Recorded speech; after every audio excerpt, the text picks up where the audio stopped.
Assalamualaikum warahmatullahi wabarakatuh. Halo teman-teman semuanya, nama aku Syifa Aulia. Aku dari kelas 1B Sistem Telekomunikasi UPI Kampus Purwakarta. Di sini, aku akan mempraktekkan bagaimana sih caranya menggunakan Fat Colorado Reaction and Rates dan apa sih hubungannya dengan materi laju reaksi. Kalian mungkin bertanya-tanya, kenapa sih ada laju reaksi yang lebih cepat dan ada laju reaksi yang lambat? Nah, untuk tahu kenapa, mari kita coba. Pertama-tama untuk masuk ke Fat Colorado-nya kita buka browser, bisa pakai Google Chrome, Mozilla Firefox, atau Microsoft Edge. Lalu kita ketikkan Fat Colorado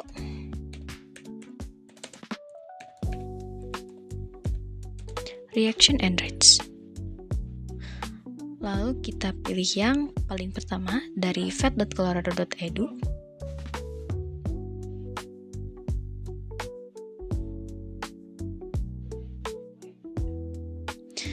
Kita klik tombol play-nya, pilih yang browser.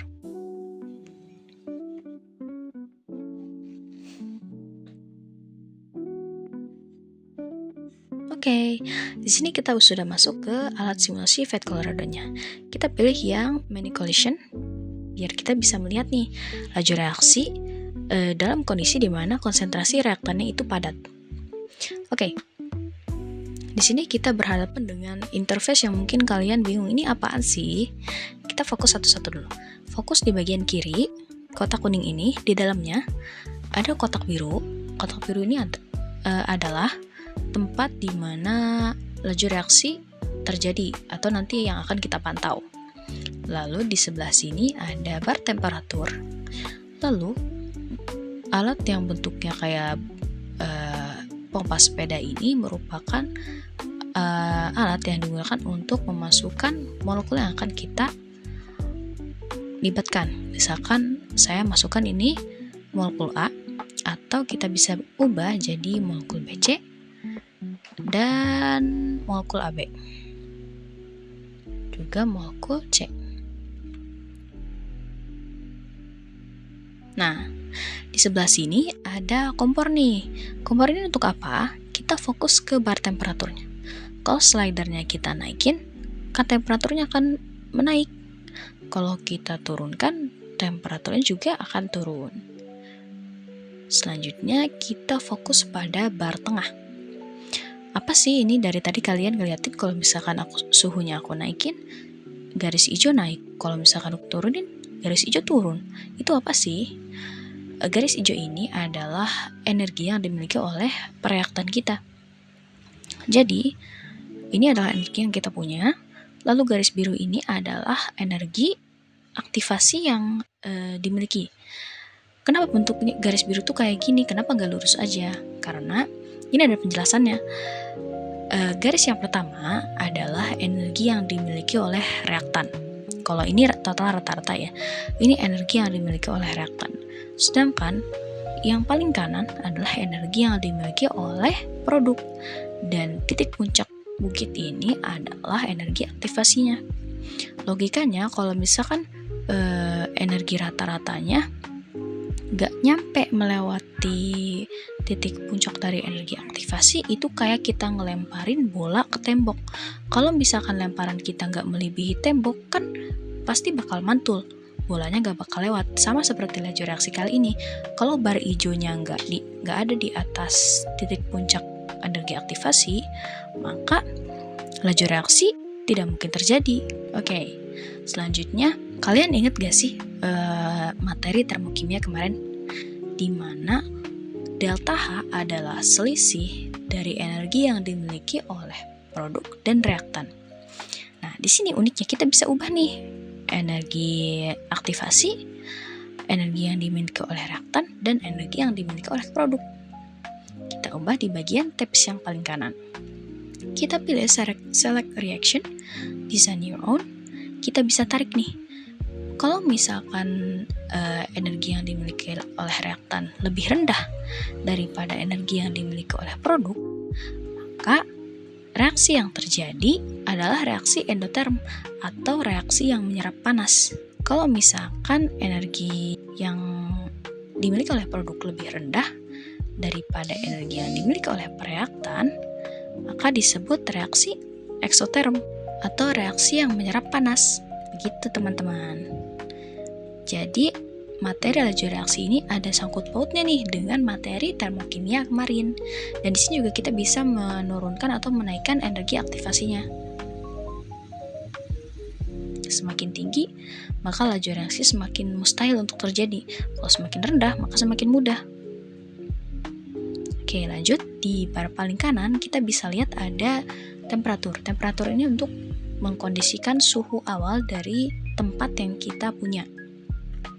Misalkan ini temperaturnya panas atau dingin. Dan pastikan si garis hijau ini atau rata-rata dari energinya itu di atas dari energi aktivasi. Lalu selanjutnya ada current amounts, itu bisa kita masukin jumlah dari molekul yang ingin kita libatkan. Jadi kalau tadi kan kita masukin satu-satu tuh, dan kita bisa masukinnya di tengah reaksi. Kalau sekarang kita masukin di awal eksperimen. Misal kita masukin 20 yang A, kita masukin juga 20 yang B. Oke. Nah, di bawah sini ada option. Option itu untuk apa sih? Option itu untuk memperlihatkan grafik dari laju reaksi yang terjadi atau eksperimen yang kita lakukan. Sekarang kita masukkan strip, lalu kita kecilkan biar kelihatan. Kita play laju reaksinya. Maka kita bisa lihat di sini yang bagian atas itu adalah reaktan dan yang bagian bawah itu adalah produk. Dimana semakin lama reaktan akan semakin berkurang dan produk akan semakin bertambah. Ini kita tahu bahwa kepadatan atau konsentrasinya adalah 20. Nah, sekarang kita uji nih, kita eksperimen.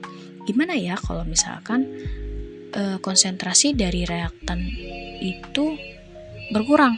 Tadi kan 20. Nah, sekarang coba kita kurangin jadi 10. Kita clear kontainer. Kita masukin 10. Apa yang terjadi?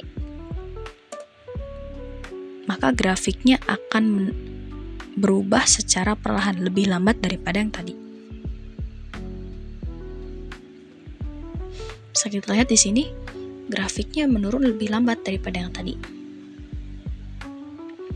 Terus sekarang gimana kalau misalkan reaktannya kita tambahin? Tadi 20 kan, coba kita tambahin jadi 40.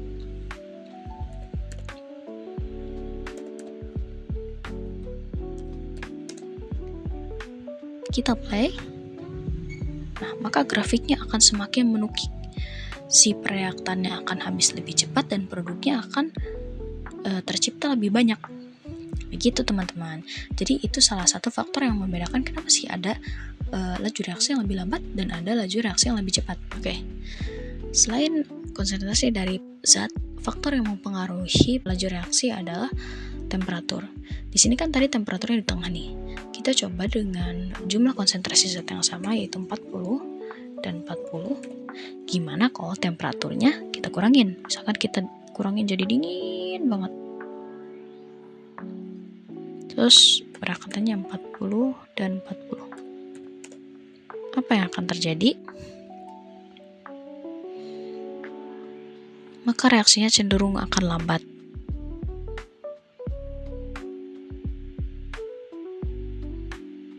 Nah, bagaimana sekarang kalau kita naikin temperaturnya?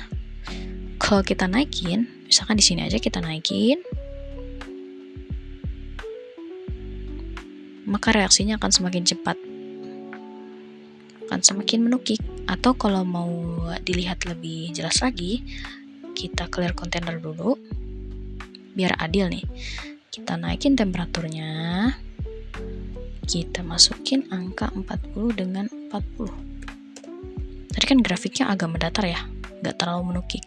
Sekarang kita coba, bisa kita dilihat di sini langsung menukik tajam. Artinya reaktan yang habis itu lebih cepat dan produk yang tercipta itu lebih banyak. Seperti itu teman-teman.